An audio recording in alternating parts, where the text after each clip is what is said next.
Today, I wanted to address a huge disagreement in Israel over this issue.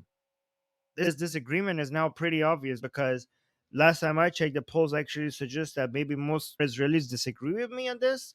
I agree with your government that the ceasefire is a horrible idea right now with Hamas. Do you want a ceasefire for the sake of releasing the hostages? And do you think that the war is continuing for too long and we need to end it? Or you're one of those Israelis that thinks, no, we need to continue fighting until Hamas is no more? I have a lot of reasons for why a ceasefire is such a horrible idea. And I'm going to say a couple of things during this live stream that a lot of you are not going to like.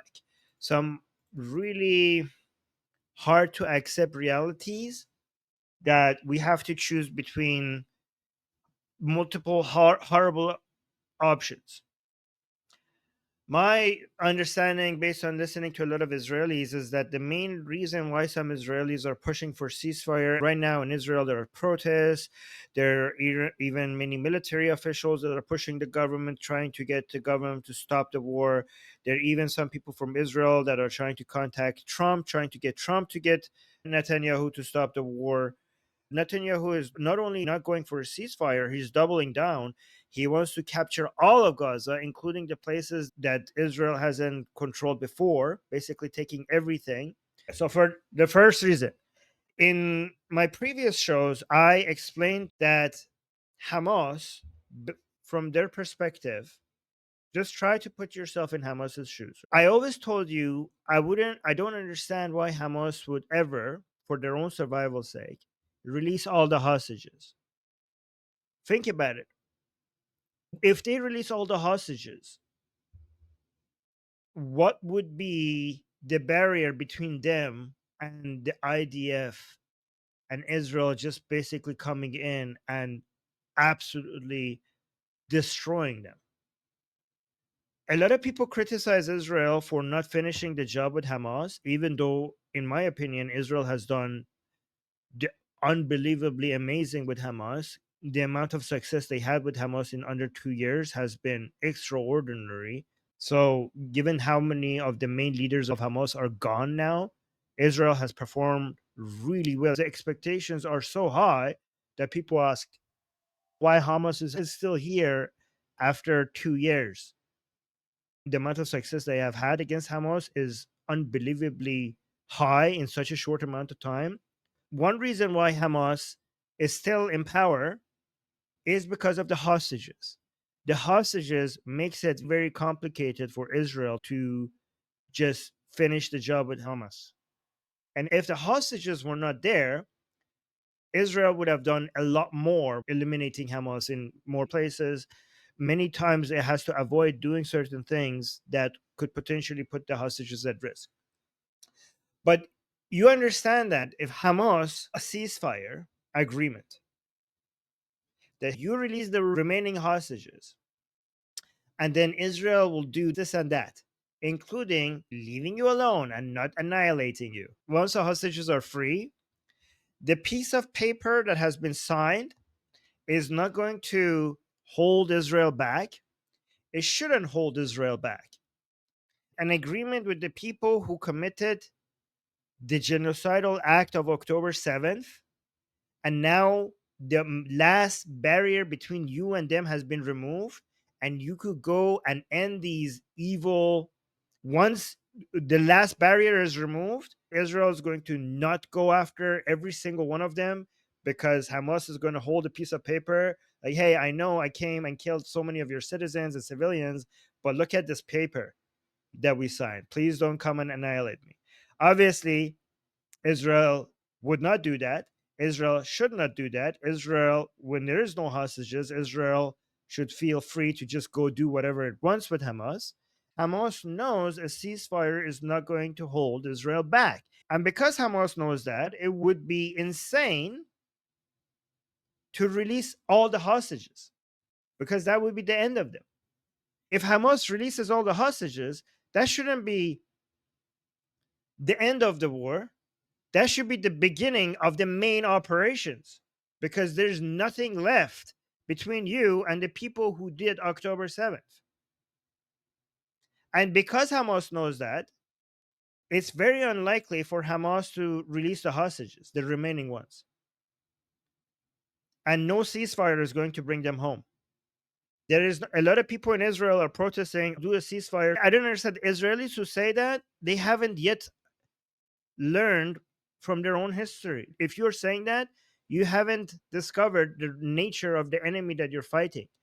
And it's really important that you understand the nature of the enemy that you're fighting, because your survival depends on it, because you are in a democracy, you live in a country that is democratic, and your views impact could actually pressure your government. So in democracies, it's important that people have the correct information, because you have so much political power as citizens of a democracy. So your lack of awareness of who your enemy is exactly, how they operate, is going to cost you potentially another October 7th. I know you're desperate, justifiably desperate to bring the hostages home, but your view on how that should happen is going to eventually get more hostages to Hamas or something like Hamas. It's very obvious that the hostages won't be freed by Hamas. The hostages have to be freed by IDF. There is practically no other way. The next thing is that the only way to release the hostages is actually very likely going to get the hostages killed. This is the hard reality that you have to understand. The only way to get the remaining hostages freed is very likely going to get them killed.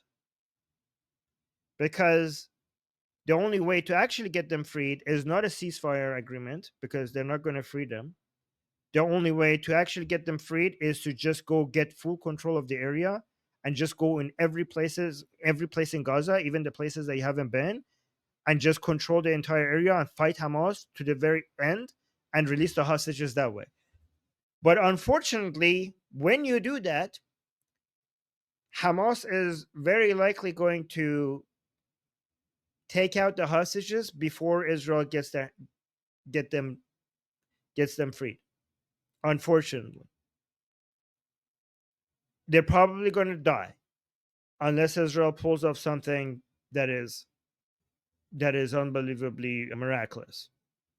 This is the hard part that you need to understand. The ceasefire is not going to get them freed. There is no other way, because that's the only chance that they have. It's a very low chance, but it's a higher chance than a ceasefire agreement. Some Israelis propose to just keep Gazans in an area, not fight them. That's a perfect recipe for another October 7th. We had that before October 7th, and look what happened. So Jack is saying this line of reasoning applies only for freeing all hostages. Isn't it possible to free one or two hostages with a ceasefire? So Israel, your government has pushed with these types of ceasefire and agreements. They did everything they could to get everybody that they thought that they could out, to see how much they could push to get hostages out, until they hit a wall when Gaza and Hamas understands that we cannot do this anymore. We have to keep some, right? I think total number of hostages left is around 50, I think, but only around half of them people think are alive, or just around 20 of them people think are still alive. So there's 20 left. And if it's 20 left, then yeah, Hamas is not going to release another one or two. You're getting too close for Hamas to not having enough leverage anymore. So what you're suggesting, Jack, has been Israel's policy, and now they're hitting a wall. They're getting to a point right now where Hamas is asking. Here's the next point, actually, that I want to make, right? We know that Hamas has gotten to a point where they do not want to release any more hostages, because now what they're asking, that their terms, their conditions for a ceasefire, is obviously ridiculous. They are asking for things so ridiculous on purpose, signaling that they're not even trying for a ceasefire. What they're asking is so ridiculous that the Egyptians didn't even pass some of them through to the Israelis. They just told the Hamas people that, yeah, this is obviously we're not going to pass this through. What the hell? And one of the reasons why the conditions for a ceasefire that they're asking is so ridiculous, to the point that it suggests that they don't want a ceasefire because they're asking for things that they know Israel will not agree to, is because the Islamic Republic is now getting more involved in getting Hamas to make sure there's no ceasefire, right? I think about this. Given that everything shows that the Islamic Republic is pushing Hamas to ask for conditions for ceasefire that forces the other side to not be able to accept it, then think about the Israelis who are asking their government now to accept those terms. You're saying, you're asking your government to accept ceasefire conditions that Hamas itself believes to be too ridiculous for Israel to accept, because they don't want a ceasefire. They don't want to release the hostages. I'm not Israeli, but I understand Hamas. I understand Hamas and I understand the Islamic Republic. And what Hamas is asking, what Hamas, the only the only conditions for a ceasefire that Hamas would accept are terms that Hamas doesn't even believe Israel could accept. Under the direction of the Islamic Republic, that's what they're doing right now. From Hamas's point of view, releasing the hostages is equal to signing their own death warrant. If they have zero hostages, Israel has zero incentive to stop. Israel's government understood that at some point, if they keep doing this dance with Hamas, they're going to get to a point where Hamas is going to hold to hostages and not release anymore. And they were always waiting for that to go all in. This is a strategy that we actually discussed a year ago. A year ago, I said Israel should keep pushing for hostages to get released. And then at some point, Hamas is going to not release any hostages, because if it does release any more hostages, it knows that it will be so easy for Israel to come and finish the job. And once we get to the point where Israel realizes that it cannot release any more hostages, that's the point where it needs to go all into Gaza. And it's interesting because that's exactly what's happening right now. That's exactly what your government is doing. This strategy makes so much sense. If you're fighting a dragon and then you injure it to the point where it cannot hurt you anymore, will you go away and be like, okay, look at the dragon, it cannot hurt me anymore? Will you just leave? Do you understand that dragon can recover and come and attack you another time? If a dragon is injured and is breathing heavily on the ground and it cannot hurt you right now, you don't just go home. You pick up your sword, you get on top of it, and you push your sword into its heart. Oh yeah, Jackie saying this is a typical horror movie character mistake. They hurt the monster, don't check that it's truly dead. They leave and the monster comes back. Exactly. Exactly. Every single time that you lost lives because of terrorist attacks, it was made possible because of a ceasefire. Basically, every ceasefire helped them regroup, rebuild, and reattack. Israel has agreed to ceasefire many times, and every single time it was used to regroup, rebuild weapons, rest, and prepare for the next wave of violence. Every single time. So why would you do this again? Why would you given that you've been here before and you've seen that this gives them an opportunity to get bigger and deadlier?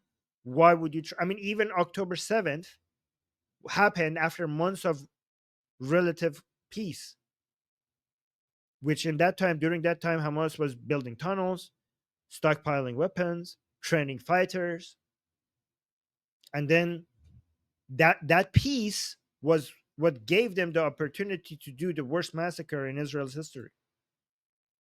And if Israelis agree to another pause now, Hamas will definitely do this again.